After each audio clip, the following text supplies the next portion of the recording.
This is BBC Radio 4, where Sian Williams welcomes Philip Selway from the band Radiohead into the Thought Chamber.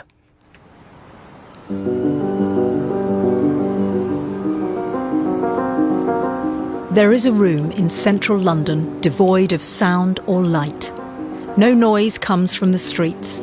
No sirens, no car alarms, no people. Your voice has no echo. It's called an anechoic chamber, a thought chamber, where the absence of stimulus makes the brain run free. Normally used for sound experiments, today we're inviting guests to use this blank space to think, to delve into their consciousness for as long as they like and reveal the inner workings of their mind. Today I'm with Philip Selway, the musician and drummer from the band Radiohead, who's about to enter the chamber. And how are you feeling about it? Excited, apprehensive? Both of those, actually, Sian. Yes, it's going to be a completely new experience. So I don't exactly know what to expect at the moment. So, as I say, there's the excitement of that, but just being completely immersed in darkness, that brings along its own little anxieties as well, I think. What environment do you find most stimulating when you're writing music? Do you like being in the dark? Do you like silence? I think those initial ideas, I think sometimes it's great to be in the bustle of somewhere. I think, that can be a very inspiring place. But when you have to sit down and just really focus your mind, then I need silence. Where do ideas come to you most naturally? I think the powerful ideas that you have come from a very personal place.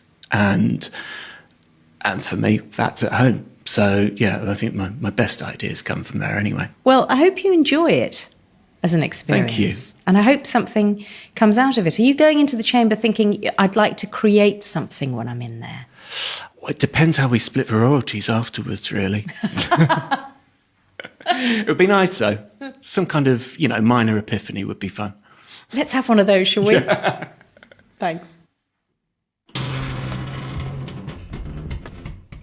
The solitary confinement begins. It does. Are you comfortable in there? I am, yeah. Good. I'm going to turn off the lights now. Okay.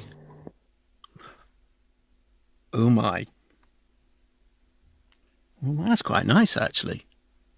Not as much of a jolt as I was expecting it to be. It's actually quite reminiscent of what I've read about Quaker meetings, actually. You plunge yourself into silence and wait for inspiration to come. That can be a long wait, though. I had worried it would just be a stream of profane and obscene thoughts as well running through my head, which I would not share on Radio 4. But, well, unfortunately, that hasn't happened yet. But I'll keep you posted on that. What it is like is, it's that point at about 3 o'clock in the morning when you wake up and you're in darkness, but kind of all the lights switch on in your head. And you've got a lot of thoughts, anxieties, all wrestling with each other. It's very difficult to find the dimmer switch for those. Yeah, it feels a bit like that. That's actually a very fertile time for ideas, for songs, for lyrics as well. It gives a very particular flavour to what you end up writing, I think. It probably just does sound a little bit more strung out than maybe you would if you were writing it, say, on a nice sunny day, 11 o'clock in the morning after a cup of coffee. But, the cup of coffee can make you a bit strung out as well. The other thing that it reminds me of is I was a listening volunteer with Samaritans for a number of years, and it just reminds me of that point you find yourself in between calls, and you find yourself in a very still place, somewhere where you go quite deep inside yourself, I think. Everything else around you kind of falls away. I did a show in Tokyo. We visited the Meiji Shrine. In the midst of that, there was this incredible sense of stillness. It's like going into cathedrals, whatever, or churches, or sort of places where they become, I suppose, they become imbued with all these centuries of people being reflective in there, and you just, there's something about that. You kind of, you tune into that way of thinking. Yeah, no encounters with the divine in here though at the moment, so maybe that takes a little longer. Maybe that's like kind of like going up through the grades in a martial art or something. I'm probably like beginner belt at the moment. So it's kind of a spot that you try and get into before going out to do a show though as well, I think. It is, again, that sense of all the kind of anxieties, all the kind of concerns that you normally carry around with you, where you're trying to push those out of your head. You're trying to find that still spot so that you're actually, when you're going out and playing, you're responding to the music in that moment. You know, kind of even if you're going through something that you've been through, you know, a song that you've played with the same arrangement for many years, but you're trying to get yourself to the spot where you find something that, not necessarily new in it at that point, but there's something that's actually connected to that moment of playing. I suppose that's a kind of mental game that you play with yourself, you know, quieten everything down. Yes, the cerebral slapback is definitely diminishing now, which is a good thing. Of course, there's the lovely illustration there, cerebral slapback and definitely diminishing. There you go. It just flows out all the time, doesn't it? In many, many ways.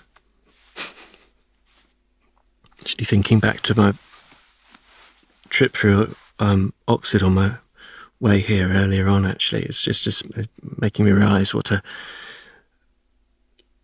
suppose as anybody with their hometown, what potent places they become when you're going through. You know,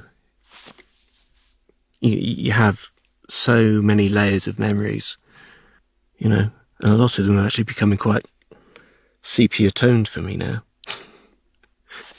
Memories of when I was a teenager there in kind of the early 80s. It was very, very much kind of an Inspector Morse Oxford from the very early episodes, but it really has. It's become probably very rose tinted in my mind. It's lots of clement weather, walking through university parks with my friends. Something we should get trained to do as a kid is just accessing that place in yourself. You do it naturally as a very young kid, where you're very unself-conscious. You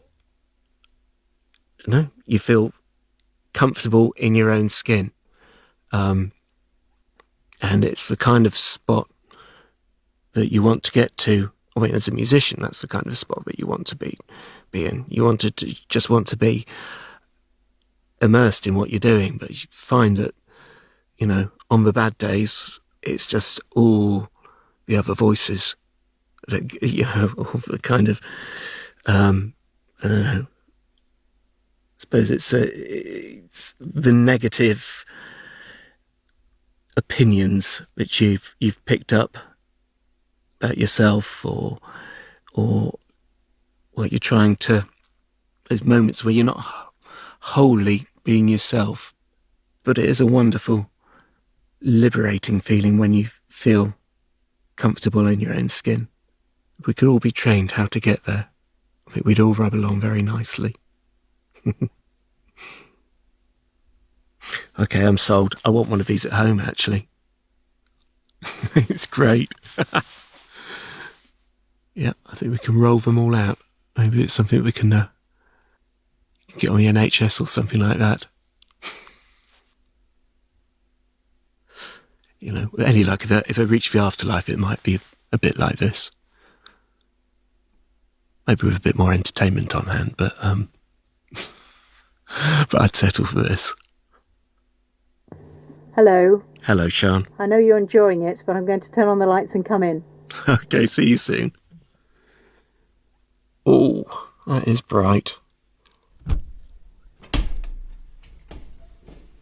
Philip, I felt so awful turning on the lights because you were clearly enjoying yourself. Yes, do I have to pay for this experience? Well, you will if you get one of these at home. Yeah, absolutely. It's tempting. It sounded like quite a meditative experience for you. Absolutely. I think actually once you can start to dampen other thoughts down, the fact that you're on radio, I think once that actually all starts to quieten down, it's a lovely place to go to. As a musician, I was wondering whether you had a soundtrack playing as you were in here. No. Do you know what? There wasn't any music going on in my head. That's weird. And I wondered just before you go on stage, when you were saying you like to get to a still place, clear your mind, whether actually there's no music there before you go on. I have to say, though, actually, there is music before I go out, because I generally go through the back catalogue of Desert Island discs and select somebody new for each time to get myself I listen to that before I go out and perform. I'm looking forward to your new album being called Cerebral Slapback, or Definitely Diminishing. Both excellent titles. And you got them in here. Absolutely. Philip Selway, thank you very much for being in here with us. Thank you, Sean.